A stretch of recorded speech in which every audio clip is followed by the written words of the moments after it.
જય સ્વામિનારાયણ વિદ્યાર્થીઓ, good morning.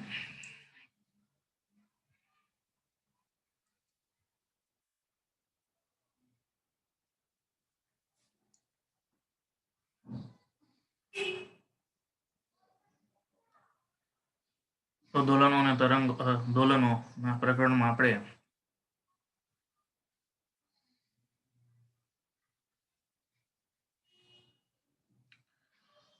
સરળ આવર્ત ગતિ માટે વેગનું સૂત્ર તાર્યું.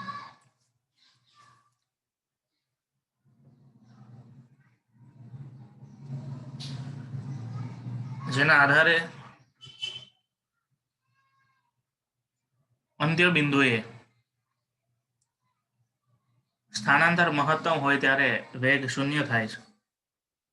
મધ્ય બિંદુએ સ્થાનાંતર 0 હોય ત્યારે વેગ મહત્તમ થાય છે. એની સાબિતી કરી.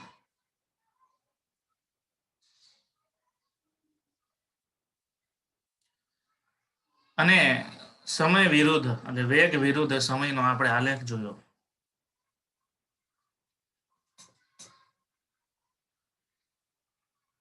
આગળના મુદ્દામાં સરળ આવર્ત ગતિ કરતા કણ જે સ્પ્રિંગના છેડે બાંધેલો છે એ સરળ આવર્ત ગતિ કરે છે. એ કણનો પ્રવેગ કેટલો હોય એનું સમીકરણ મેળવવાનું છે. કારણ કે સ્થાનાંતરનું આપણે સમીકરણ મળ્યું, એના બધી વેગનું સમીકરણ મળ્યું. વેગનું આપણે સમયની સાથે વિકલન કરીએ તો પ્રવેગનું સમીકરણ મળે. અને એ સમીકરણ ઉપરથી પ્રવેગના કિસ્સાઓ જોવાના છે. કઈ જગ્યાએ પ્રવેગ કેટલો હોય. પ્રવેગ એટલે વેગનો ફેરફાર. તો વિદ્યાર્થીઓ આપણે જાણીએ છીએ સરળ આવર્ત ગતિ કરતા પદાર્થ માટે સ્થાનાંતરનું સૂત્ર છે y બરાબર a sin omega t plus phi. એમાં પ્રારંભિક કળા 0 લઈ લે તો y બરાબર a sin omega t મળે. ઉપરનું જે સમીકરણ છે એનું સમયની સાથે વિકલન કરીએ તો y બરાબર a sin omega t plus phi. y બરાબર a sin omega t માં 0 લઈને સમયની સાથે વિકલન કરીએ તો dy ના છેદમાં dt is equal to v. એ અચળ કાઢ્યો એટલે d upon dt sin omega t. sin નું થાય છે cos omega t અને omega t dt નું ફરીથી t ની સાપેક્ષમાં ખાલી ઓમેગા થાય છે. તમને વેગનું સૂત્ર મળ્યું v બરાબર a cos omega t એને ગુણ્યા ઓમેગા. તેથી v બરાબર a omega cos omega t. આ સમીકરણ નંબર 2. જ્યાં સુધી આપણે કાલે વાત કરી હતી, જો તમે પ્રવેગની વાત કરતા હોય તો અહીંયા બીજું આગળ ગણતરી નથી લઈ જવાની. અહીંથી ને સીધું આપણે સમયની સાથે વિકલન કરવાનું. વેગની વાત કરતા હોય તો ત્યાં પાછું આપણે sin square theta plus cos square theta વાળો સૂત્રનો ઉપયોગ કરીને એ કરીએ છીએ. એવું અહીંયા નથી કરવાનું. ઉપરનું સમીકરણ સમયની સાથે વિકલન કરીએ તો dv ના છેદમાં dt બરાબર આપણે a કહીએ છીએ is equal two d upon dt a omega cos omega t. હવે a નો ઓમેગા છે અચળ કાઢ લો એટલે a ઓમેગા નીકળ્યું. cos નું થશે માઇનસ sin omega t અને ફરીથી omega t નું વિકલન થશે ઓમેગા. આગળ કર્યું તેમ જ આપણે જાણીએ છીએ સૂત્ર cos નું વિકલન માઇનસ sin થાય અને sin નું ખાલી cos થાય છે. ઓમેગા ને આ બાજુ લો, માઇનસ નિશાને આ બાજુ લો તો a બરાબર minus a omega square sin omega t સૂત્ર મળે. A is equal to minus capital a omega square sin omega t. Minus omega square ને તમે આગળ લઈ લો તો a sin omega t મળ્યું. અને વિદ્યાર્થીઓ a sin omega t બરાબર ફરીથી y મૂકી શકીએ. એટલે a sin omega t ની જગ્યાએ y મૂકવામાં આવે તો આ પ્રવેગનું સમીકરણ મળે છે a બરાબર માઇનસ ઓમેગા સ્ક્વેર y. જ્યાં ઋણ નિશાની એ પ્રતિ પ્રવેગ સૂચવે છે. એટલે શું? પ્રતિ પ્રવેગ તો ઠીક છે, પણ સ્થાનાંતર સાથે પ્રવેગનો સંબંધ વિરોધકમાં છે એવું સૂચવે છે. મધ્ય બિંદુથી તમે અંત્ય બિંદુ સુધી જાઓ તો એમ શું થાય તો કે એમાં સ્થાનાંતરમાં વધારો થાય.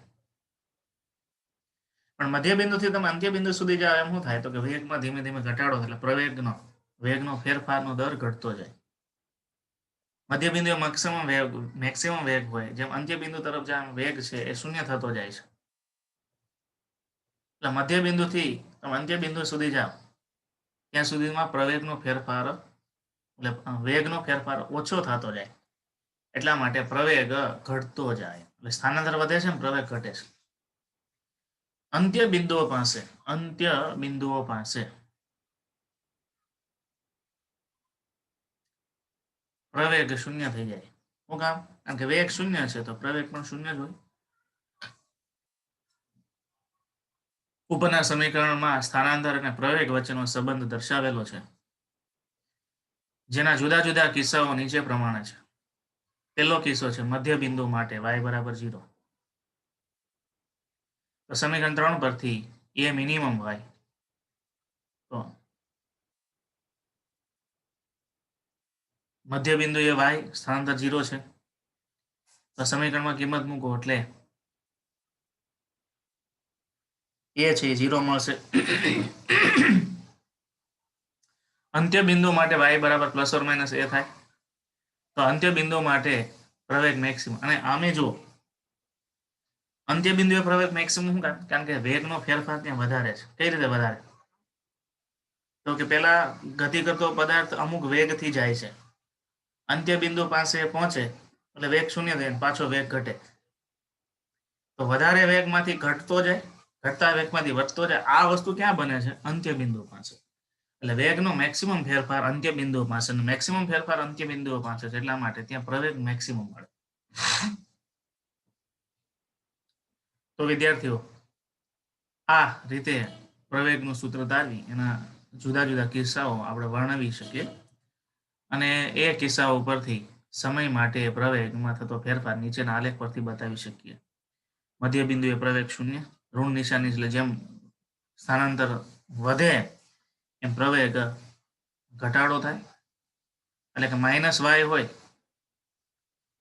સ્થાનાંતર જ્યારે માઇનસ હોય ત્યારે પ્રવેગ છે કેવું આવે? પ્લસ આવે. માઇનસ માઇનસ પ્લસ થઈ જાય. અને સ્થાનાંતર જ્યારે પ્લસ હોય ત્યારે પ્રવેગ કેવો આવે? માઇનસ આવે. આ રીતે એ નો ફેરફાર બતાવે છે. ω² થી +ω² થી -ω² ની વચ્ચે પ્રવેગ બદલાય છે સમય સાથે, આ રીતે બતાવી શકીએ. પછી એ વિરુદ્ધ y નો આલેખ પૂછે તો y બરાબર 0 ત્યારે એ 0 છે, પણ y જ્યારે ઋણ રાખો, y ની વેલ્યુ જ્યારે ઋણ છે,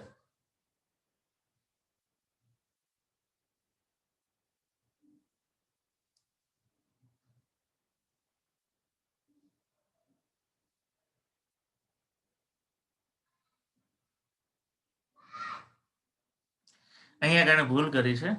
y વિરુદ્ધ એનો આલેખ આવે, y વિરુદ્ધ એ. અહીંયા y મૂકવાનું ને અહીંયા એ મૂકવાનું, બરાબર? એટલે y ધન હોય ત્યારે એની વેલ્યુ આ બાજુ ઋણ આવે, અને જ્યારે y છે ઋણ હોય ત્યારે એની વેલ્યુ છે આ બાજુ ધન આવે. અહીં એક ફેરફાર કરવા જો, y વિરુદ્ધ એ વિરુદ્ધ y નહીં, y વિરુદ્ધ એ નો આલેખ આ રીતે આવે છે. અને એ વિરુદ્ધ y રાખવો હોય ને તો પાછું તમારે y ધન છે તો y ધન હોય ત્યારે એ તો ઋણ જ આવવાનું છે. સમીકરણ પ્રમાણે y જ્યારે પોઝિટિવ હોય ત્યારે એ તો નેગેટિવ જ આવવાનું છે. એટલે મેં કીધું અહીં તમારે ફેરફાર કરવો પડશે. y વિરુદ્ધ એનો આલેખ આ રીતે આવે, એ વિરુદ્ધ y નહીં, બરાબર? એટલો ફેરફાર કરી નાખવાનો છે. તો વિદ્યાર્થીઓ, તમારી બુકમાં 14.5માં જેમ વેગ અને પ્રવેગની વાત કરી હતી એક સાથે, એને આપણે વિભાગ વાઇઝ અલગ કરી અને વિભાગ વાઇઝ એના સાદરૂપ જોઈએ, ક્યાં કેવી રીતે ફેરફાર થાય છે. પછી આપણે વાત આવે સરળ ગતિમાં સ્થાનાંતરની વાત થઈ ગઈ, સરળ ગતિ માટે વેગની વાત થઈ ગઈ, સરળ ગતિ માટે પ્રવેગની વાત થઈ ગઈ. તો સરળ ગતિ માટે બળ અને ઉર્જાની પણ વાત આવે, એટલે એને સાથે સાથે આપણે લઈ લઈએ. આ જે છે ને બળ માટેનો મુદ્દો, એ ડાયરેક્ટલી ક્યાંય પેલામાં નથી આવતો, પણ આ જે મુદ્દો છે ને એ તમારે પ્રકરણ નંબર 10 ઘન પદાર્થના આંતરિક ગુણધર્મો, પ્રકરણ નંબર 8, જે ઘન પદાર્થના આંતરિક ગુણધર્મોનો જે પ્રકરણ નંબર 9 છે, સોરી 9, એમાં સ્પ્રિંગ અચળાંકની જ્યારે વાત આવશે એના રિલેટેડ આ મુદ્દો છે. હવે જો બળ માટેનું સૂત્ર કેવી રીતે આવે, તો કે ખરેખર ન્યૂટનના ગતિના નિયમ પ્રમાણે એમ દળના પદાર્થનો જો પ્રવેગ એ જેટલો હોય તો એ બરાબર એમ મૂકી શકીએ. પણ વિદ્યાર્થીઓ અહીંયા તમે શું કર્યું, એમ ની કિંમત તો એમ જ છે, પણ એ ની કિંમત શું આવે, -ω² y આવે કે ન આવે?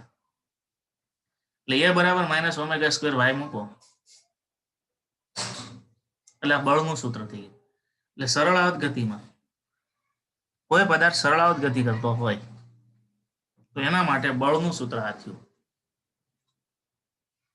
હવે વિદ્યાર્થી આ જે પદાર્થ સરળાવત ગતિ કરે છે એ કઈ જગ્યાએ કરે છે, તો સ્પ્રિંગના છેડે લટકાયો છે ત્યારે કરે છે. તો સ્પ્રિંગના છેડે લટકાવેલા પદાર્થની સરળાવત ગતિ હોય તો સ્પ્રિંગ માટે પુનઃસ્થાપક બળનું સૂત્ર શું હતું વિદ્યાર્થીઓ? F બરાબર -ky હતું. F બરાબર -ky, આવું આપણે સૂત્ર ભણ્યા હતા સ્પ્રિંગ માટે. ચલો આ બંને સમીકરણને સરખામણી કરો, y સાથે y ની સરખામણી કરો, માઇનસ સાથે માઇનસ ની સરખામણી કરો તો k બરાબર ω² એમ આવે. તો સમીકરણ 1 અને 2 સરખાવવામાં આવે તો k બરાબર શું થયું? k બરાબર ω² y, સોરી ω² એમ, k બરાબર શું હશે? ω² એમ અથવા m ω². એમાંથી ω² ને સૂત્રનો કરતા બનાવો, તો ω² ના સૂત્રનો કરતા બનાવો બરાબર, તો એના ઇઝ ઇક્વલ ટુ શું થાય? k/m થાય. બંને બાજુ વર્ગમૂળ લો, ω બરાબર √k/m થાય. વિદ્યાર્થી ω બરાબર શું છે? 2πf છે, એટલે આના બરાબર 2πf બરાબર શું થાય? √k/m થાય. અને એમાંથી t ને કરતા બનાવો તો ω બરાબર 1/t પણ છે. ω બરાબર 2π/t છે, ઇઝ ઇક્વલ ટુ k/m થાય. તો t બરાબર શું થાય? 2π √k/m/k. અને આવૃત્તિનું સૂત્ર લઈએ, એ બરાબર 1/2π √k/m. મેં તમને આ સૂત્ર આગળ સ્પ્રિંગનું જે થિયરી આપણે ભણ્યા ત્યારે આવ્યું હતું, ત્યારે મેં તમને કરેક્શન કરાવ્યું હતું. એ સૂત્ર આ ઇન સાબિતી છે. ત્યારે આપણે ડાયરેક્ટ સ્વીકાર લીધું હતું. ગુરુવાર કે શુક્રવારના પીરિયડમાં આ સૂત્રની વાત આવી હતી. અહીંયા સરળાવત ગતિ માટેનું સમીકરણ મેળવ્યું બરાબર. આપણો પ્રશ્ન હતો કે સ્પ્રિંગના દોલન માટે સરળાવત ગતિનું ગાણિતિક સ્વરૂપ મેળવો, એમાં આ આપણે સમીકરણ મેળવ્યું, પછી એનો ઉકેલ જોયો, અને ઉકેલમાં આપણે ઓમેગાની વાત કરતા હતા, અને ઓમેગામાં અહીંયા મેં તમને સુધારો કરાવડાવ્યો હતો, એ ભૂલ છે. તો ખરેખર ઓમેગા બરાબર √k/m ક્યાંથી આવ્યો એવો પ્રશ્ન અહીંયા થયો હોય, તો ઓમેગા બરાબર √k/m ક્યાંથી આવે એનો જવાબ તમને આ થિયરીમાંથી મળે. સમજાણું? એટલે મેં અહીંયા એક્સ્ટ્રા બળના સૂત્ર તરીકે મુકાવી છે, કારણ કે જીનેટ માટે કન્સેપ્ટ ખાસ અગત્યનો છે. તો વિદ્યાર્થીઓ, આ પ્રવેગનું સૂત્ર મેળવ્યા પછી બળના સૂત્રમાં આપણે વાત કરીએ તો સ્પ્રિંગના બળ અચળાંકની સાથે આને સરખાવડી, કારણ કે સ્પ્રિંગ સાથે દોલનો થાય છે. એક બાજુ સરળાવત ગતિનું બળ લાગતું હોય, એક બાજુ સ્પ્રિંગનું બળ લાગતું હોય, તો જે દોલનો સતત ચાલુ રહે. તો એના ઉપરથી આપણને ઓમેગાનું સૂત્ર મળ્યું, એ ઓમેગા ઉપરથી આપણે આવર્તકાળનું સૂત્ર મળે છે. ત્યાં તમને સુધારો કરાયો હતો, ત્યાં ખરેખર ટી નું સમીકરણ આપ્યું, ત્યાં ટી નહોતું, એફ નું સમીકરણ હતું, 1/2π √k/m. એફ ની જગ્યાએ ટી, ડી ની જગ્યાએ આ ફાઇનલ છે, આમાં કોઈ કરેક્શન નથી. ટી બરાબર શું થશે? 2π √m/k.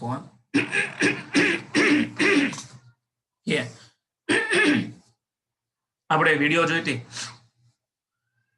એમાં પણ જોયું હતું, જેમ દળ વધારે છે એમ આવર્તકાળ મોટો થઈ જાય છે સ્પ્રિંગના દોલનોમાં. અને આ પ્રેક્ટિકલ તમારે છે, પણ તો હવે આ ઓફલાઈન થાય તો તમે કરી શકો. આપણી લેબમાં સ્પ્રિંગ પડી છે, એમાં અલગ અલગ તમને દળના પદાર્થ લટકાવો એટલે તમને દેખાય કે જેમ તમે દળ વધારી દો ને સ્પ્રિંગનો આવર્તકાળ મોટો થઈ, કારણ કે આવર્તકાળ છે એ દળના વર્ગમૂળના સમપ્રમાણમાં છે. કે એટલે સ્પ્રિંગનો બળ અચળાંક. સ્પ્રિંગ જો નરમ હોય તો એનો બળ અચળાંક નાનો હોય, તો બળ અચળાંક નાનો હોય તો પણ આવર્તકાળ મોટો, એટલે નરમ સ્પ્રિંગનો આવર્તકાળ મોટો હોય.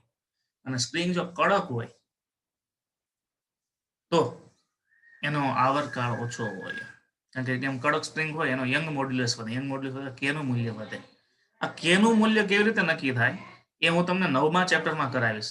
9મા ચેપ્ટરનો તે નોટ્સ તૈયાર કરું છું ને એમાં આ અમુક અમુક મુદ્દાઓ જે 7મા ચેપ્ટર સાથેના લિંક થયેલા મુદ્દાઓ છે ને નોંધ અલગથી લખતો જાઉં છું, કારણ કે આ ચેપ્ટર ની નોટ્સ નથી એટલે મારી લેખિત આખી નોટ્સ બનાવું છું. એ નોટ્સ ઉપરથી જ તમને ભણાવીશ, એ તમને પીડીએફ મોકલી દઈશ, બરાબર. અને એમાંથી જ હવે પછીના દોલનો તરંગો આપણે ઝેરોક્સમાંથી કરવાના છે, અને બાકીના બધા ચેપ્ટર છે ને મારી નોટ્સમાંથી હું તમને કરાવડાવીશ. આવી રીતે એટલે શું છે તમને તૈયારી કરવામાં બહુ સરળતા પડે, અને એ નોટ્સ તો મારી રીતે તૈયાર કરું છું એટલે એમાં બહુ પરફેક્ટ સુધારા વધારા વગર જ એકદમ કમ્પ્લીટ છે. અને છેલ્લા ચેપ્ટરોમાં આમે નોટ્સ હોય તો તમારે થોડું ઝડપથી આપણો કોર્સ ટાઈમ પૂરો થાય, બરાબર. એવો પણ થોડોક આગ્રહ છે. તો ચલો વિદ્યાર્થી, આ ક્લિયર થઈ ગયું કે કેવી રીતે આ સૂત્રો આવ્યા છે. આગળ આપણે જે ઓમેગાની વેલ્યુ સ્વીકાર લીધી હતી એ ખરેખર કેવી રીતે મળે. ત્યારે બધાને થતું સાહેબ આ કોણીય આવૃત્તિ જેને આપણે કોણીય વેગ કહીએ છીએ દોલિત ગતિમાં, તમને થાય કે કોણીય વેગ ક્યાંથી આવ્યો, કોણીય ગતિ તો છે નહીં. પણ તમે એક વાત સમજો, જે સરળાવત ગતિ થાય છે એ ખરેખર વર્તુળના પ્રક્ષેપ ઉપરની ગતિ છે કે નહીં, અને એ પ્રક્ષેપ છે કેવી ગતિ કરે છે, કોણીય ગતિ કરે છે કે નહીં. એટલે દોલિત ગતિ હોય કે વર્તુળમય ગતિ હોય, કોણીય વેગ તો બેમાં આવે, અને કોણીય વેગ છે એને જ આપણે કોણીય આવૃત્તિ ઓમેગા તરીકે ઓળખીએ છીએ. મગજમાં ફિટ કરી દેવાનું, ઓમેગા એટલે બસ ફિક્સ ઓમેગા કોણીય આવૃત્તિ ઇઝ ઇક્વલ ટુ 2πf પણ થાય, ઇઝ ઇક્વલ ટુ 2π/t પણ થાય. સૂત્રો તમારે 12મા માટે ખૂબ અગત્યના છે, બરાબર. આમાં હું તમને ત્રુટીનો પ્રશ્ન બનાવી નાખું. માનો કે એમ કહું કે ભાઈ સ્પ્રિંગના પ્રયોગમાં દળમાં માપવામાં આવતી પ્રતિશત ત્રુટી એટલા ટકા છે, અને સ્પ્રિંગના બળ અચળાંકમાં માપવામાં આવતી પ્રતિશત ત્રુટી એટલા ટકા છે, તો આવર્તકાળમાં ત્રુટી કેટલા ટકા, બરાબર. તો એની ગણતરી તમારે કરવી હોય તો કરી શકે. કેટલા વિદ્યાર્થી કરી શકે? ચલો આના ઉપરથી તમને એક ત્રુટીનો MCQ આપો. આ પ્રશ્ન ઉપરથી તમને એક ત્રુટીનો એક પ્રેક્ટિસ માટે એક પ્રશ્ન આપું છું, MCQ આપું છું. લખો તો, સ્પ્રિંગના દોલનોના પ્રયોગમાં દળના માપનમાં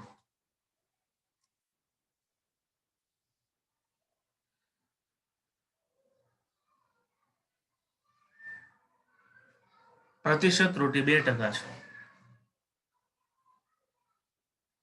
અને બળ અચળાંક કેના માપનમાં પ્રતિશત ત્રુટી 4% છે. તો આવર્તકાળમાં કેટલા ટકાની ત્રુટી હશે? તો આવર્તકાળમાં કેટલા ટકાની ત્રુટી હશે? બધા વિદ્યાર્થીઓ કેમેરો ઓન કરે, રાણપરિયા, કલસરિયા, અને તમે ગણતરીના મને સ્ટેપ બતાવો.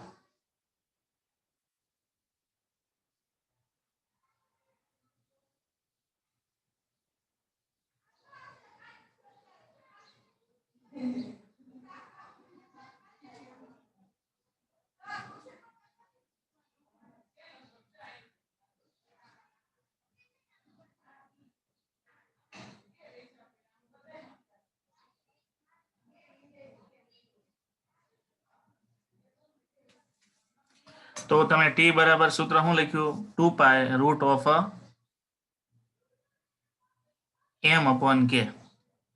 2π કોઈ ત્રુટી હોય નહીં, બરાબર છે. એટલે તમારું સૂત્ર શું થશે? ડેલ્ટા ટી ના છેદમાં T in a percentage is equal two, હવે વર્ગમૂળમાં હોય તો વર્ગમૂળમાં ઘાત કેટલી કહેવાય? ટી ની 1/2 ઘાત, અરે એમ ની 1/2 ઘાત અને કે ની 1/2 ઘાત કહેવાય કે ન કહેવાય? પણ કે ની છે ઘાત છે એ ક્યાં છે?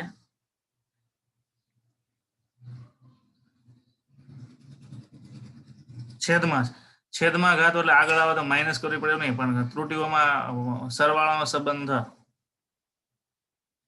ભાગાકારનો સંબંધ ક્યાં જતો રહે છે? સરવાળામાં જાય છે, ઘાત આગળ લઈ લેવાની હોય છે, બરાબર. એટલે 1/2 delta m/m plus 1/2 delta k upon k.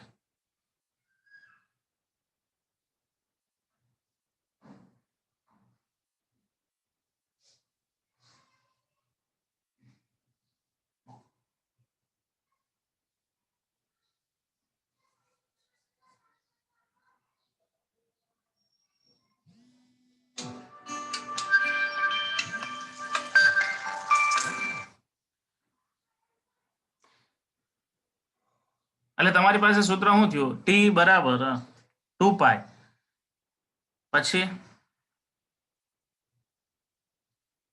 m ના છેદમાં કે આખાની 1/2 એટલે આખાની 1/2 ઘાત છે આગળ ગુણાકારમાં આવતી રહે, એ બેમાં લાગુ પડશે.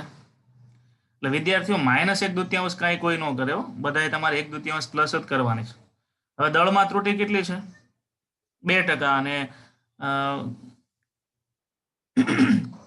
બળ અચળાંકમાં ત્રુટિ કેટલી છે? 4%. છેદ ઉડાડો તો તમારે પરિણામી ત્રુટિ આવશે 3%ની ત્રુટિ આવશે.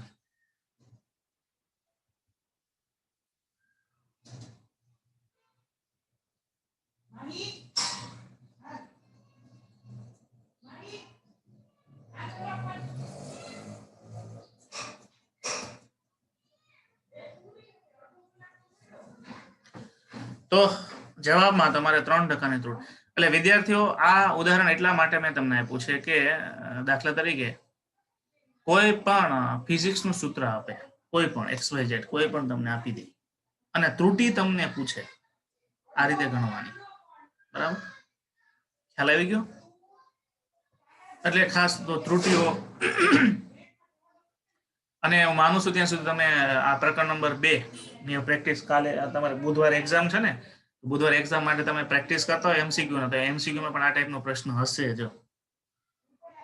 બરાબર, એક સાદા લોલક વાળો પ્રશ્ન હોય છે ને કે આ પ્રશ્ન ત્રુટિઓમાં મૂકેલા જ હોય છે. બુધવારે આપણે ટેસ્ટ છે પ્રકરણ નંબર 2, એ આફ્ટરનૂનમાં હશે, બપોર પછીના સમયમાં હશે, અને MCQ ટેસ્ટ જ હશે. અને સાથે સાથે વિદ્યાર્થીઓ તમારી 6 માસિક એક્ઝામ લેવાની છે. ખરેખર દિવાળી ઉપર લેવાની હતી, પણ ત્યારે શું થયું કે આ દિવાળી પછી ખુલવાનો એવો મેસેજ આવ્યો હતો ગવર્મેન્ટ તરફથી થોડું 23મી તારીખે. એટલે એમ હતું કે આપણે વિદ્યાર્થીઓ દિવાળીની વેકેશન પછી અહીં આવે તો રૂબરૂ એક્ઝામ લઈ લઈએ, પણ એ તો બધું ઇનબેલેન્સ થઈ ગયું.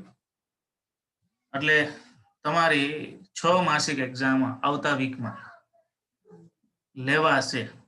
અડધો કોર્સ, એનો કોર્સ કેટલો હશે દરેક વિષયનો, કેવી રીતે તમારે પેપર લખવાનું છે, બધી જ વિગતો તમને 1-2 દિવસમાં તમને ડિક્લેર કરી દઈશું. પ્રશ્નોપત્ર અમે અહીંથી તમને સોફ્ટ કોપી મોકલીશું, પણ એનું જે લેખિત આન્સર શીટ છે એ તમારે રૂબરૂ હાર્ડ કોપીમાં ગુરુકુળે પહોંચાડવાની રહેશે, લાવવું પડશે.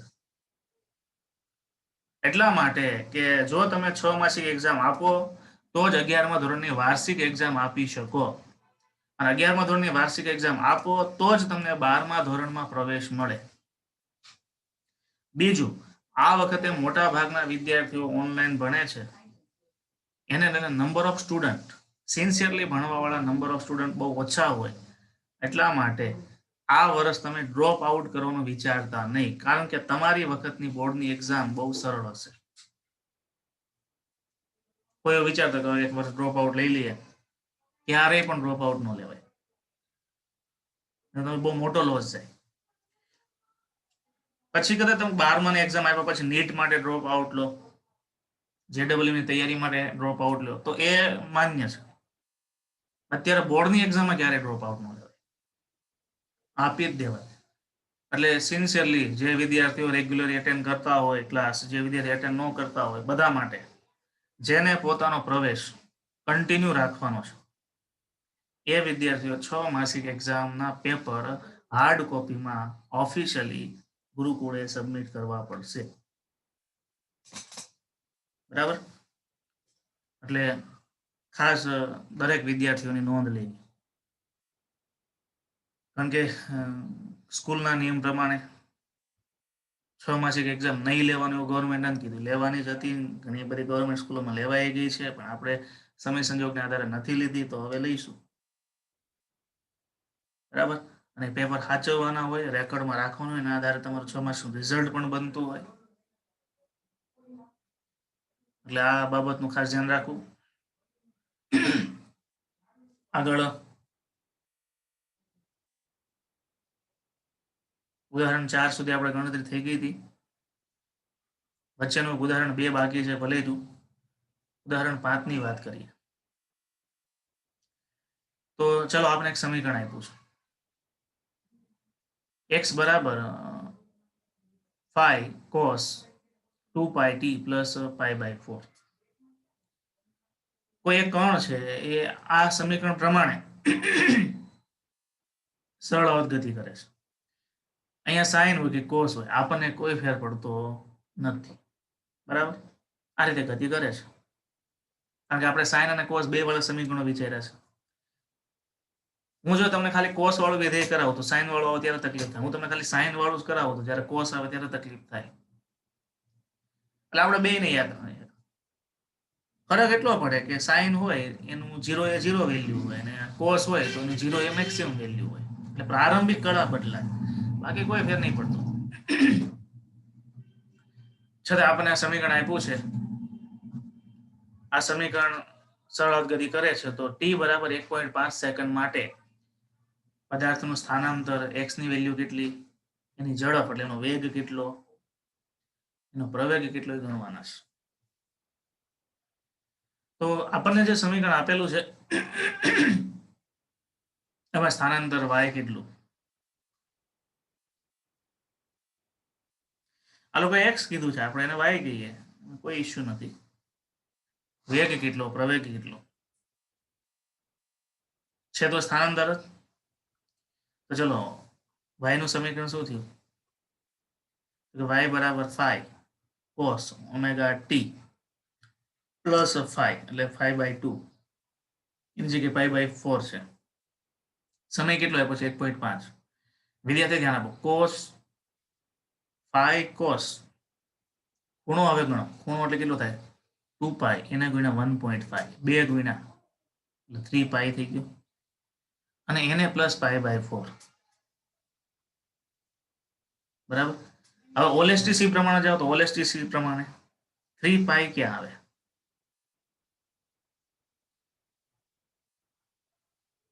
3 પાઈ ક્યાં આવે.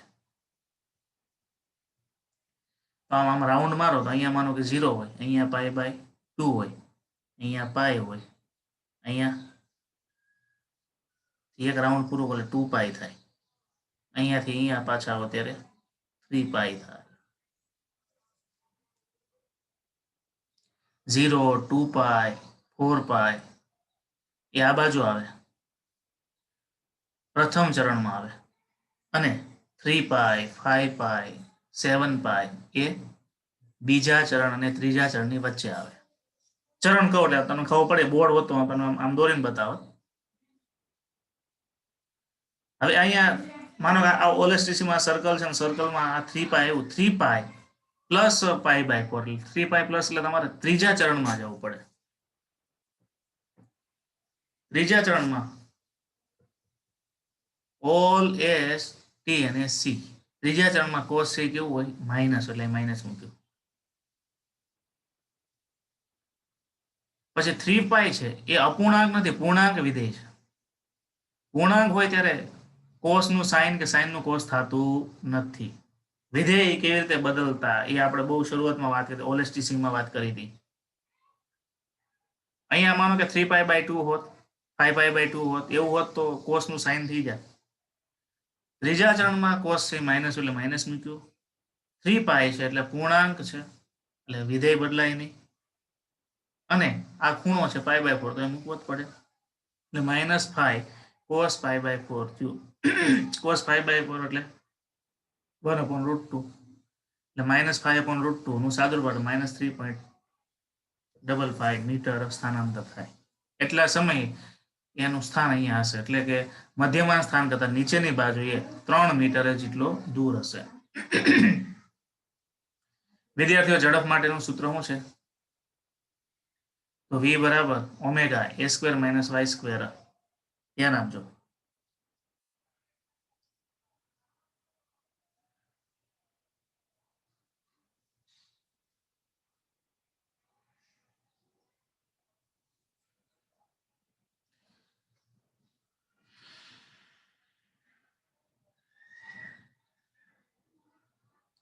તો આ સમીકરણને અહીં એક આવે કે આ સમીકરણને y બરાબર a sin ઓમેગા t સાથે સરખાવો. એની કિંમત 5 થાય, ઓમેગાની કિંમત કેટલી થાય? 2π થાય, કારણ કે ઓમેગા t ની જગ્યાએ એક અહીંયા ભૂલ કરી છે. એટલે અહીંયા આ જે સમીકરણ છે ને એને x બરાબર a cos omega t plus phi ની સાથે સરખાવવાનું. a બરાબર 5 મળે, ઓમેગા બરાબર 2 મળે, અને પ્રારંભિક કળા phi બરાબર π/4 માં એની સાથે સરખાવવું પડે. એની સાથે સરખાવો ને ત્યારે અહીંયા ઓમેગા બરાબર 2π આ ત્યાંથી આવે, અને a બરાબર 5 એ પણ ત્યાંથી આવ્યું, સમીકરણ સરખાવ્યું ત્યારે. એટલે અહીંયા એક વિદ્યાર્થી લખી નાખો તો કે સમીકરણને x બરાબર a cos omega t plus phi સાથે સરખાવતા a બરાબર 5 અને ઓમેગા બરાબર 2π એટલું લખતા ભૂલાઈ ગયું છે, કારણ કે એની જરૂર અહીં પડશે એમાં. અને ભાઈ એનું સાદુરૂપ આપો તો વેગ મળે છે. રીતે પ્રવેગ માટે a બરાબર માઇનસ ઓમેગા સ્ક્વેર y, તો ઓમેગા એટલે 2π, તો 2π નો સ્ક્વેર એટલે 4π સ્ક્વેર ઇન્ટુ માઇનસ y એટલે કે y ની જગ્યાએ માઇનસ 3.5 આવશે. આ બે નો ગુણાકાર કરો એટલે આ મળી જાય. તો આમ સરળ આવત ગતિ માટે આ બધા મુદ્દાઓની વાત થઈ. આગળ વાત આવે છે સરળ આવત ગતિ માટે ગતિ ઉર્જા, સ્થિતિ ઉર્જા, કુલ ઉર્જાની વાત છે, જે તમારી બુકમાં બહુ હાઇલાઇટ નથી કર્યું, પેલી રીતે બતાવ્યું છે.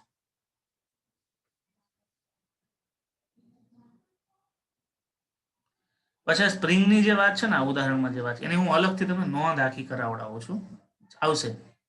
એટલે ઉદાહરણ 6 છે એમાં આવી જશે. સ્પ્રિંગ ના બળછલાંગની સાથે જોડાયેલી વાત છે. એને અત્યારે તમે એમ જ રહેવા દો, એને આપણે ડિસ્ટર્બ નથી કરતા. એને તમને નોંધ તરીકે અલગથી સમજાય. ઉદાહરણ કરતા એને નોંધ તરીકે આપણે સમજીએ તો એ સિવાયના બીજા MCQ સોલ્વ કરવા માટે પણ આપણે બહુ સરળતા રહે. પછીનો મુદ્દો છે 14.7 નો સરળ આવત ગતિ માટેની ઉર્જા. સરળ આવત ગતિ માટેની ઉર્જા. તો ઉર્જા તો કઈ હોય? ગતિ ઉર્જા હોય, સ્થિતિ ઉર્જા હોય. તમને ખ્યાલ હોવો જોઈએ કે અહીંયા સરળ આવત ગતિ માટેની ઉર્જામાં આપણે જો કાર્ય ઉર્જા પાવરના ચેપ્ટરમાં સ્પ્રિંગની સ્થિતિ ઉર્જાનું સૂત્ર થાય. કાર્ય ઉર્જા પાવર નું પ્રકરણ નંબર 7 અને પ્રકરણ નંબર 6 માં સ્થિતિ ઉર્જાનું સૂત્ર અથવા સ્પ્રિંગમાં સંગ્રહિત પામતી ઉર્જાનું સૂત્ર મેળવ્યું. તો અહીંયા સરળ આવત ગતિના દોલનો એ પણ સ્પ્રિંગના દોલનો જ છે. સમજાણી વાત? તો ત્યાં જે સ્પ્રિંગમાં સંગ્રહ ઉર્જા પામતી એટલી સ્થિતિ ઉર્જા મળે. અને બીજું ગતિ ઉર્જા કેટલી મળે? તો અહીંયા વેગ છે અને એમ દળનો પદાર્થ v વેગથી ગતિ કરે છે. એટલે v જેટલા વેગથી એમ દળનો પદાર્થ જો દોલનો કરતો હોય તેની ગતિ ઉર્જા પણ હોય અને સ્થિતિ ઉર્જા પણ હોય. અને આ બંને ઉર્જાનો સરવાળો કુલ ઉર્જા જેટલો થાય. એ નિયમ પ્રમાણે સરળ આવત ગતિની આપણે સ્થિતિ ઉર્જા અને ગતિ ઉર્જા ઉપરથી કુલ ઉર્જાની વાત કરવાની છે. તો વિદ્યાર્થીઓ ગતિ ઉર્જાઓ સમજાવું છું. સ્થિતિ ઉર્જા તમે હોમવર્કમાં આપું છું, એ તમે મને કાલે સમજાવજો, જે પ્રકરણ નંબર 6 માંથી તમને મળશે. તો સરળ આવત ગતિ માટે કુલ ઉર્જાનું સૂત્ર મેળવો. કુલ ઉર્જા એટલે શું? તો ગતિ ઉર્જા અને સ્થિતિ ઉર્જાનો સરવાળો. તો સરળ આવત ગતિ માટે ગતિ ઉર્જા કેટલી? તો ગતિ ઉર્જા k બરાબર 1/2 mv². વિદ્યાર્થીઓ v બરાબર શું છે સૂત્ર? તો v બરાબર ઓમેગા વર્ગમૂળમાં a² - y² છે. એની જગ્યાએ v² કરો તો શું થાય? ઓમેગા આખાને ગુણ્યા a² - y² થાય. તો k બરાબર 1/2 m ઓમેગા² એને ગુણ્યા a² - y².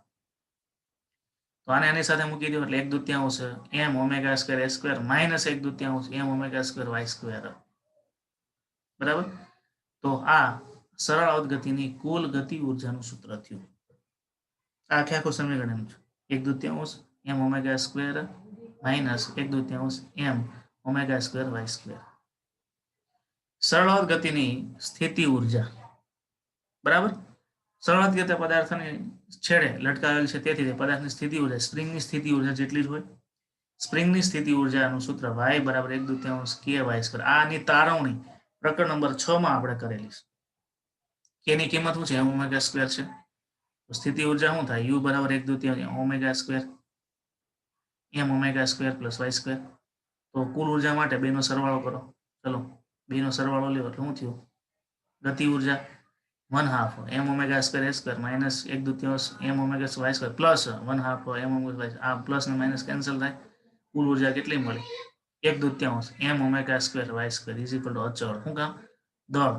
ગતિ કરતા પદાર્થનું દળ ફિક્સ છે, કોણીય વેગ ફિક્સ હોય. સરળ આવત ગતિ થતી હોય તો કોણીય વેગ ફિક્સ જ હોય, અને એનું કંપ વિસ્તાર ફિક્સ છે, બધી વેલ્યુ ફિક્સ છે, એટલે આનો ટોટલ શું મળ્યું? અચળ જવાબ મળે.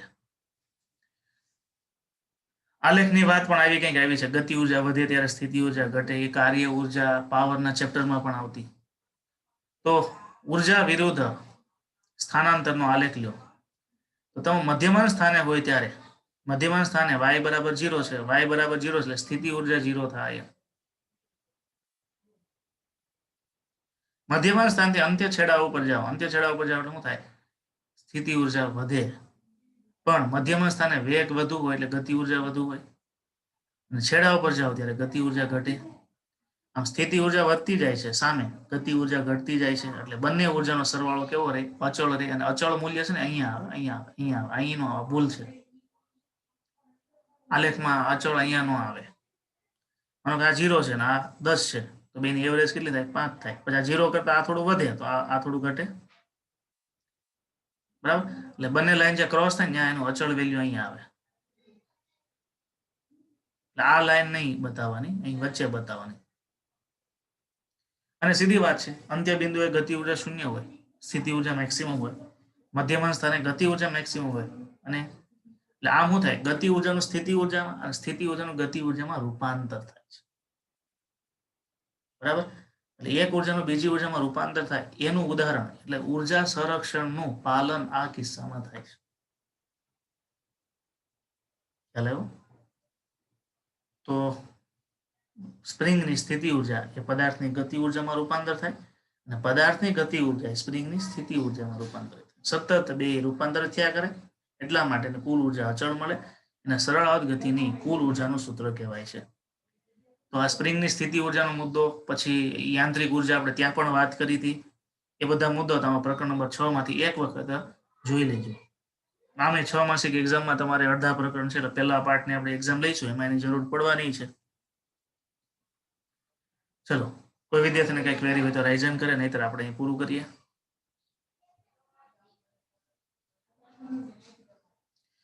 એટલે તમારી એક્ઝામ લેવાની છે એને ધ્યાનમાં લઈને થોડીક વાંચવાની શરૂઆત કરી દો, કારણ કે હવે વધીને 1-2 મંથમાં આપણે 12મું ચાલુ કરીશું.